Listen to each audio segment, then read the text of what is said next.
So I donated my kidney, and this is my story. Quick disclaimer, anything I discuss is not meant to be any medical information. It is just my experience, my story. I hope to help somebody,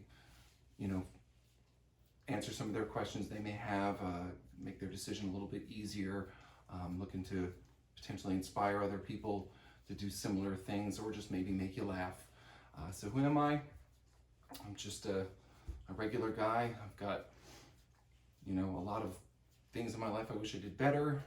This is one of the ones that, people seem to be inspired by. They seem to be fascinated when they find this detail out. So I thought I'd share it. Why am I doing this specific video? Again, I have a very small circle of people I know. This is a great way to reach out to people I don't know. Maybe this video will find somebody, comfort them, make them laugh, inspire them to do something similar. So why did I donate? So this, for me, it's a very personal decision. For me, I don't want to say it was easy, but it was for my sister. I did get her permission, by the way, to mention just some basic details. She needed one. I had one to give. So I decided, let's give this a shot. And something a lot of people don't know, if you're facing this decision, you can be evaluated. There's no risk. They tell you very early on at the beginning that all of your test results are confidential. So even if you are a match and you decide not to do it, none of that information can be shared. The medical team will always, say something like, oh, well, it wasn't a good fit. None of your results are shared unless you want them to be. So again, back to, why I donated. At the time, my sister lived very close to me. I was younger, I was in my 20s, not married, didn't have any children, didn't have little Zoe here. So it just logically made sense for me to be the first one to be tested. I have no doubt if I wasn't a match or I couldn't go through with it, somebody else in my family or her friends or my friends, somebody would have stepped up. But I was there, decided to give it a go, and this is kind of what happened. So initial questions I had when I found out she needed a kidney and they asked me if I'd be interested, I asked the doctors, how would this affect my life? Is this going to change my life expectancy? Things like that. They had told me, all things considered, I was young, healthy, didn't have any other problems, so it really wouldn't affect me.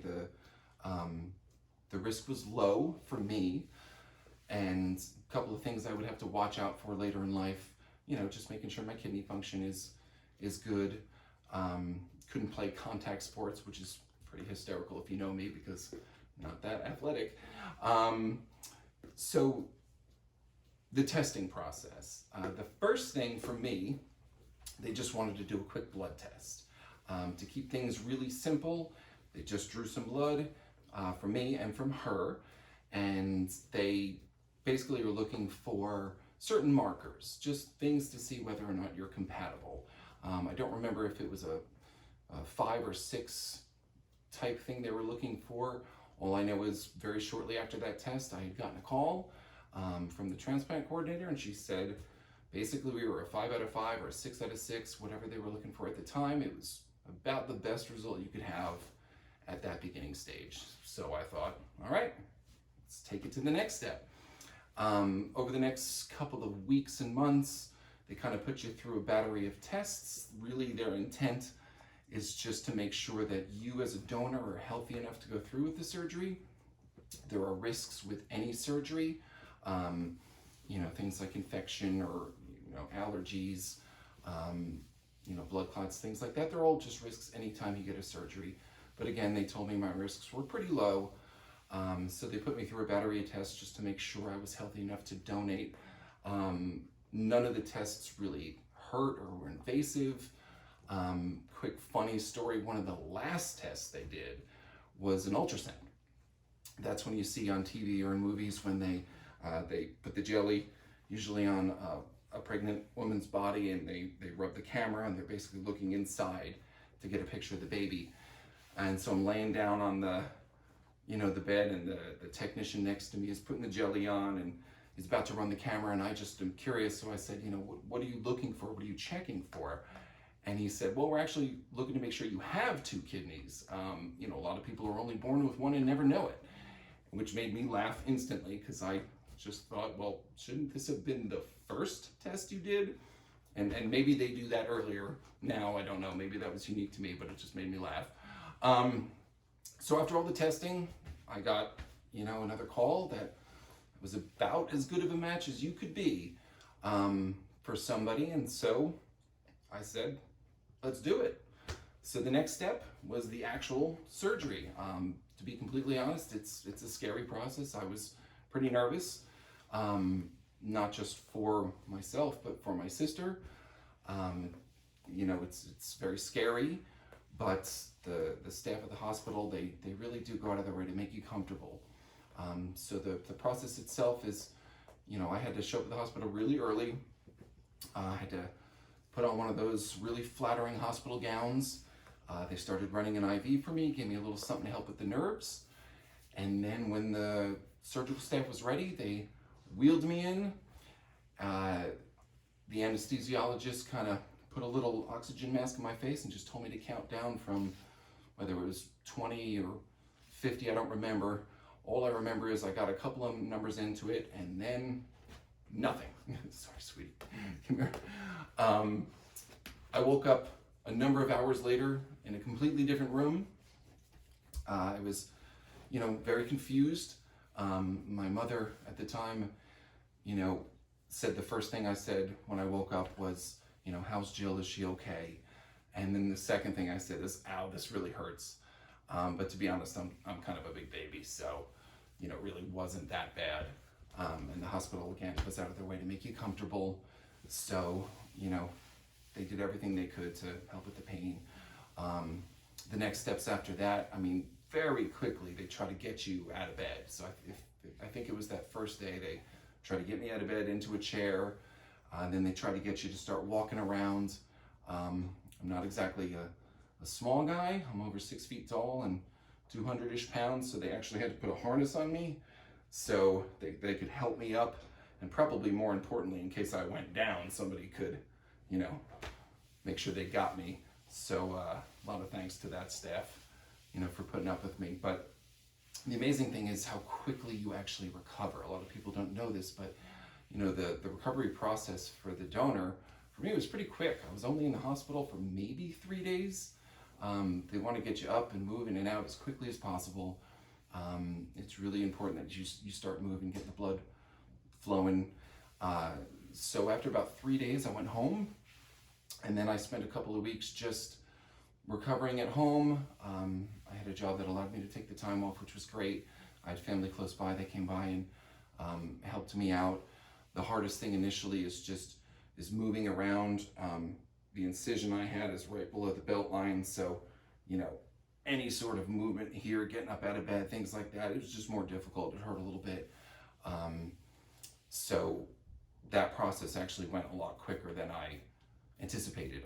Within a couple of weeks, I was up and moving and living my life. A couple of months later, honestly, you never would have known I had surgery. And I would often forget I even had it till I would look down and see the scar. Another quick funny story, I was getting a physical a number of years later, and I was getting an x-ray for something, and a doctor, had thrown the film up on the wall, and I wasn't looking, and he said, have you had any major surgeries? And I innocently just said no. And he goes, well, what's all these surgical staples you have going on? And I laughed and said, oh yeah, I gave a kidney a couple of years ago. And he laughed and said, well, that would definitely be a surgery.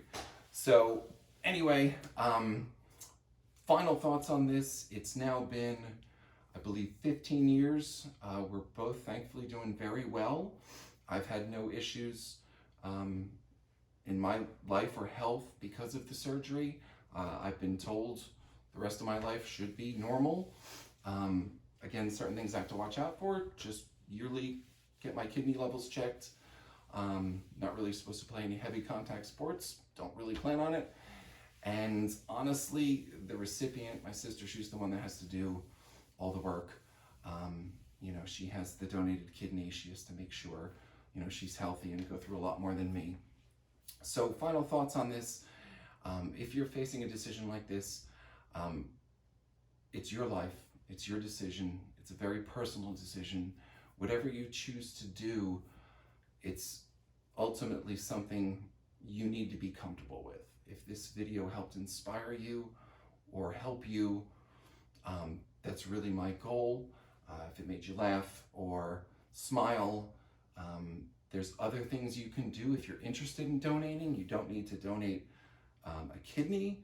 I've met many people throughout my life that have done other things that are far easier, but also very, very helpful. Simple things, you could donate blood. You can donate hair. I've known a couple of women in my life that have had really, really long, beautiful hair, and then they had it cut off and donated it. I believe they make wigs for children with cancer out of that. You can join the bone marrow registry. I have on my license that I'm an organ donor, so whatever day I go, I can take whatever is left of me and kind of spread it around. So I hope this was helpful. I apologize if it's very crude. I still am learning how to edit, and I didn't want to wait until I, you know, had more experience. I really wanted to get this out there today just in case I could reach one extra person today. You know, maybe I'll remake this video much later when I have better equipment, more help, and if other people want to be involved and collaborate, potentially I can bring in other people who've gone through it. Maybe I can inspire my sister to talk about her experience, way more fascinating than mine. Anyway, I hope this helped. Everyone be good.